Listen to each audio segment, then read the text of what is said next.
What's going on, guys? Welcome back into the channel. Today I want to cover a topic that is really not super in-depth or anything like that. Nothing that's going to be super dramatic for your franchise, but it's something that can be really helpful to see whenever you have an older team or an aging team or players that are regressing for some reason when you move from one year to another in a Madden franchise.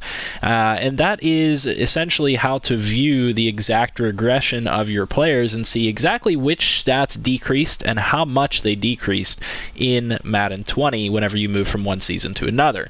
Now, what you guys will probably know is whenever you look at your players, whenever you look at your franchise, if you go over to the team tab and you look at your My Team tab, there's this player regression tab. And for the most part, this doesn't do anything.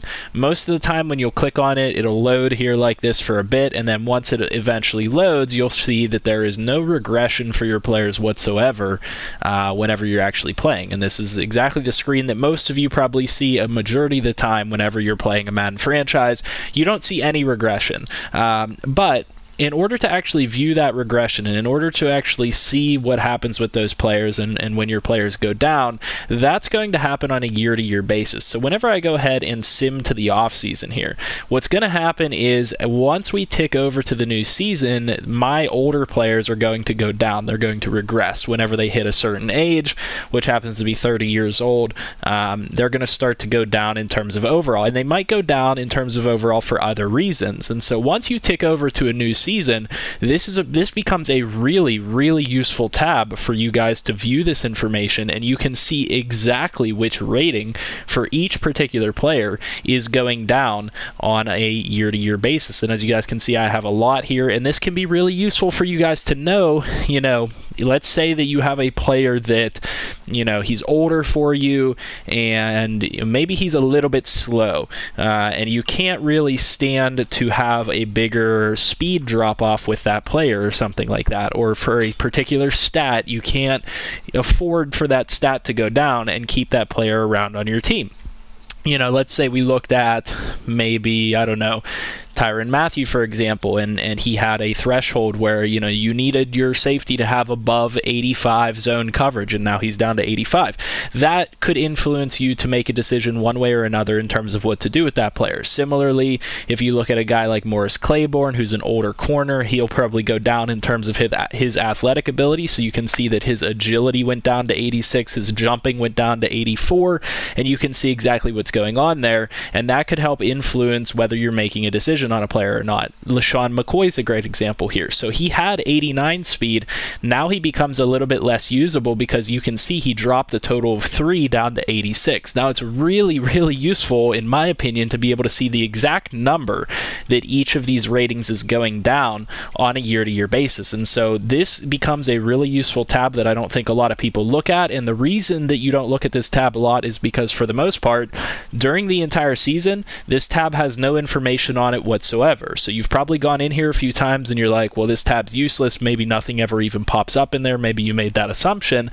But in reality, once you hit the off season, there's a lot of really useful information that pops up in these tabs, or in this tab specifically, that's going to allow you to see this breakdown. Now, I want to tell you there's one other way to actually see this. So if you go to your roster and you click on a specific player, let's say we go to LeSean McCoy, for example, you'll be able to see it in a different way. So if we go into LeSean McCoy and we go to his progression history, which is kind of counterintuitive, you would think progression, not regression, but it will show your player's regression in the progression history tab on that player. So if you look at his progression history tab here, we can see the same exact breakdown where it's going to tell you, he lost 3 speed, he lost 3 break tackle, lost 6 spin move, lost 7 juke move, so on and so forth.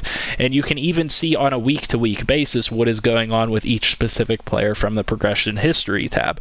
I just wanted to call this to light so that you guys would know what's going on from a year-to-year basis, because a lot of times I see people in franchise mode, they're just they see that their player goes down in overall. Maybe you had LeSean McCoy and you were looking at him before, he was an 80 overall or whatever, he drops to a 75, and you have no real way whenever you click on the player like this to see what exactly changed, how drastically did one stat change from another, because obviously you're not going to have every single stat memorized for that player. And so that's why that regression history tab and all those things can be really useful for you guys moving from one year to another to see what exactly is going on with your player, and it can help you be more informed and help you make better decisions with your players. So hopefully this helped you guys out in some way. If it did, leave a like on the video. If it's something you already knew about, something that you already do and take advantage of, make sure you leave a like on the video. Comment down below with what you guys would like to see next. You guys have been giving me a lot of great video ideas lately, so hopefully I can get to some of those.